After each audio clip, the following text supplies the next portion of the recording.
Dado. Dado Calleja. Lilibeth, Santa Ana. Pwede bang ako na lang maghatid sa'yo? May dala akong sasakyan. Sa maraming taon na pagiging asawa at ina ko, ngayon ko lang naramdaman na may sariling buhay pa rin pala ako. Kung ganyan na hindi kayo magkatagpo ng gusto ni Rodel, si Moy Moy yung naiipit sa gitna. Paano naman yung bata? Ano yung huli niya pinagawa yan? Pinipilit niya na meron daw kayong batang ginagamit sa mga transaksyon ninyo? Mr. Gaudencio, ikaw ang mangunguna sa bypass operation na gagawin natin para kay Drago Calleja. At kapag nahuli natin, ang malaking isla. Chip, malakas ko ang kutob ko na ibang tao ang pumaril sa ulo niya. May gusto magbabaksak sa akin. Descan! Lumabas ka dyan! Alam na alam mo ang kahinaan. Eh kaya nga nandito ako, di ba? Ibabalik ko yung cuteness mo, pero ibabalik mo yung kapangyarihan ko. Totoo ang lahat na sinabi ni Mayor. Totoo nga na mayroong mga arukan. Kahit ano pwede kong hilingin. Wala nang makakasira sa mga plano ko. Ako na ang magiging pinakamakapangyarihang tao sa mundo. Oh, time's up. Tapos na yung offer ko sa'yo, ayoko na. Teka, sandali. Anong garansya ko na hindi mo gagamitin ang kapangyarihan mo laban sa akin? Eh, tangi ka pala eh. Eh, di ba nga, tinalo mo na ako. Eh, di ibig sabihin, mas malakas ka sa akin. O eh, di pag bumalik ka na ulit sa kagandahan, eh, di higupin mo na ulit lahat ng lakas ko at kapangyarihan ko. Tama? Sure yan? Oo naman, sure. Bakit naman kita eeklatin? Anong eeklatin? Eeklatin? Eh, di eetsusin. Hindi lolokohin. Ganon. Niloloko mo ba ako? Hindi, ine-explain ko lang sa'yo kung ano yung eklat. Basta, ipangako mo na pag maganda ka na, hindi mo pababayaan ang mga arukan. At gusto ko lang sabihin sa'yo na minahal kita at special ka sa akin. Pero, past is past, let bygones be bygones. Madali naman ang inihingi mo sa akin. Kapag ako ng hari ng arukanan, aalagaan ko sila. Sure ka dyan? Sure yan. Walang eklatan.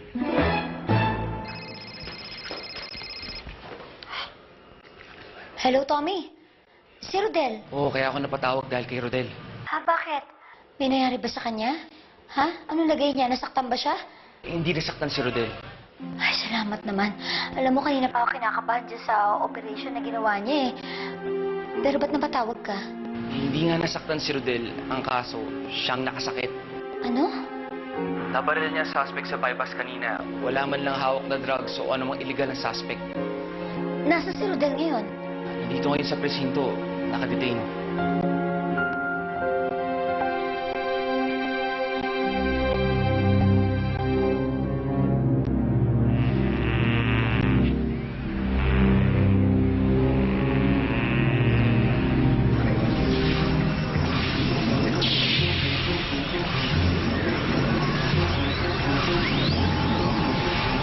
Teka! Pag nagkaroon siya ng kapangyarihan, pwede niya akong kalabanin. Hindi! Akin ang kapangyarihan. Ayoko na! Akin ang muli ang kapangyarihan! Patay ka ngayon!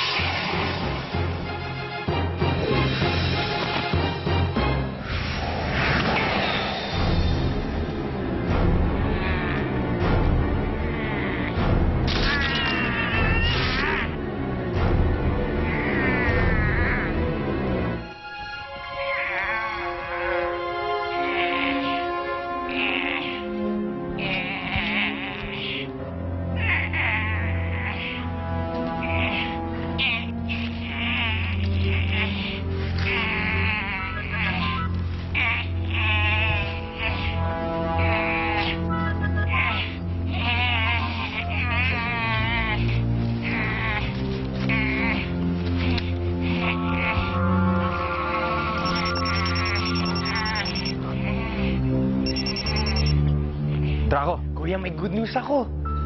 Siyempre, yung tukol kay Gaudencio. Pulido, kuya. Dapat nakita mo eh. Si Gaudencio, Biniril niya yung suspect sa hita, tapos yung hitman ko, pinatira ko sa ulo. Naku, mukhang si Gaudencio nakapatay ng inosente. Makikita yan sa headlines bukas. Promise, kuya. Pero meron ako mas magandang balita sa'yo. Wow, ang tapang-tapang niyo po, Diyosa Mariska. Kinain niyo po na mag-isa puntahan si Ukaw-Ukaw. Naku, Moy, natakot din ako. Pero kailangan ko tong gawin para sa arukanan. Wow, buti na lang po, mahal na Diyosa.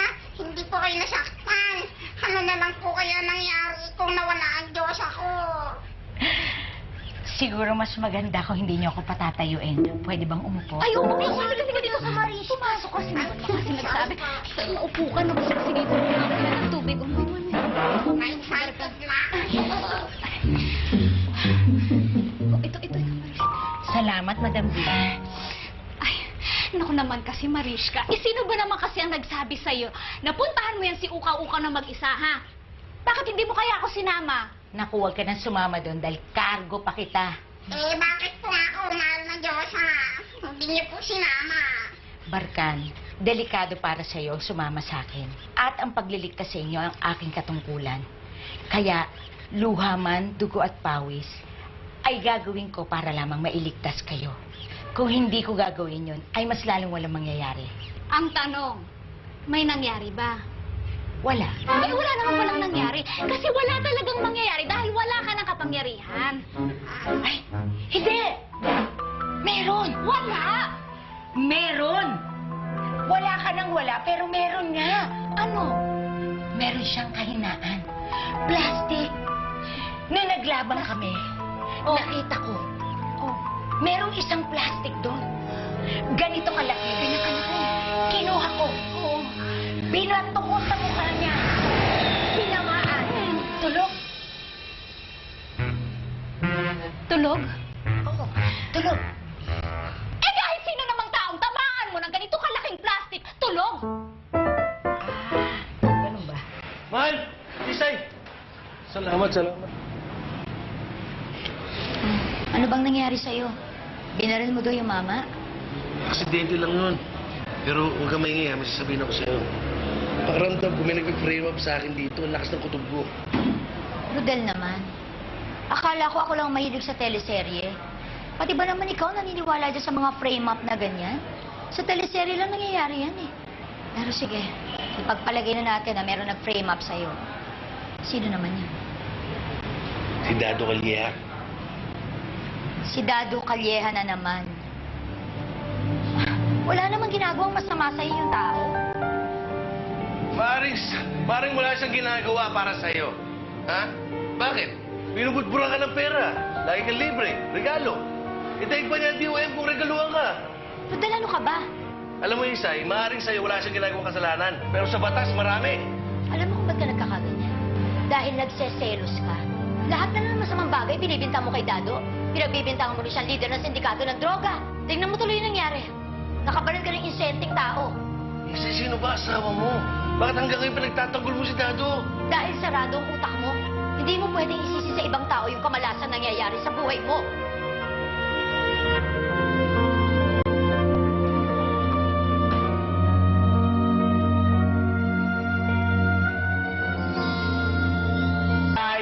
Uy, Tats! Ano yan, ah? Imported apples. Oh, yung sweet mo naman, Tats. Thank you, ah. Gusto ko to. Talaga? Paborito ko to, eh. Pero hindi mo solo yan. Hati kayo ni Isay. Tats naman, eh. Bakit ba nag-aabala pa kayong bumastos ng pera doon? Di naman sanay kumain ng imported yung mga yun. Anak, kapatid mo yun, huwag ka naman madamot. Balae! Ay! May dala akong imported apples. Oh. Tikman mo, tapos para matikman din ni Moy Moy. Ay, ganun. Oo. Ay, nako. Ito na naman yung mga salingkit ng buhay ko. Ay, hulaan ko ulam ninyo. Sinigang. Bakit? Maasim. Oo, nga patuloy. Huwag mo na patuloy. Ay, Isay. Oo. Saka ba galing? Bakit? malungkot ka? Si Rodel po hindi makakauwi. Hindi makakauwi si Rodel? Abay, kailangan mag-party tayo at bibili ako ng lechon para may kapartner tong imported apples. Teka. Bakit? Bakit? Si Rodel ho, Oh.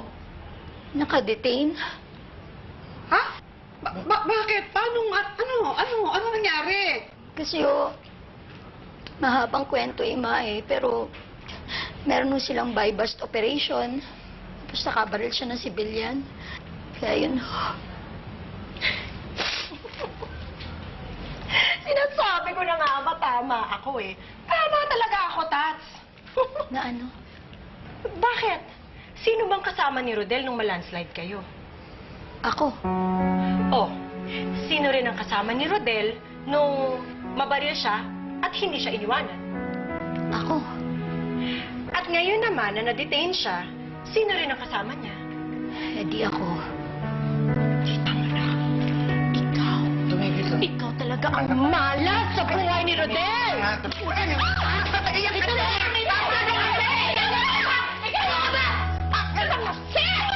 Betay! Tumigil ka nga! Ano ba? Bakit pa ako lang ang binipigilan niyo? Bakit ko lang umaabot kay Ethan? Kayo, ha? Sige, magkampi-kampi kayo! Magsama-sama kayo! Ikaw nagsisimula eh!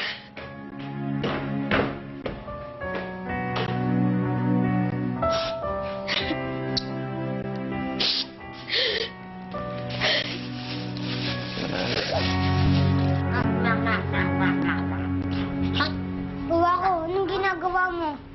Eto. Umiinom. Ano? Umiinom na ako, base point. Kasi, nakita ko sa TV. Pag may problema yung mga tao, umiinom sila.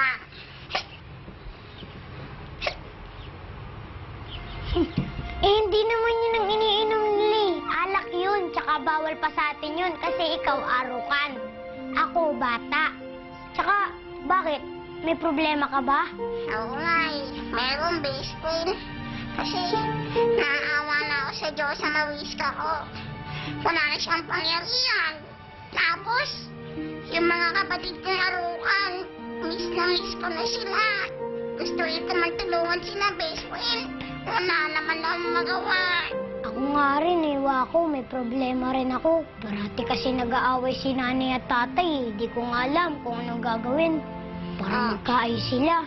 Kawawa ka naman, best friend. Pero alam mo, buti ka pa nga eh. Kasama mo sila. Eh ako, malayo ang mga mahal ko sa akin. O sige, ganito na lang. Gusto ko, ipangako mo sa akin na tatapusin niyo ni Diyos sa Mariska ang paglalakbay niyo para iligtas sa karukanan. Ay, sige. Oo naman, best friend. Para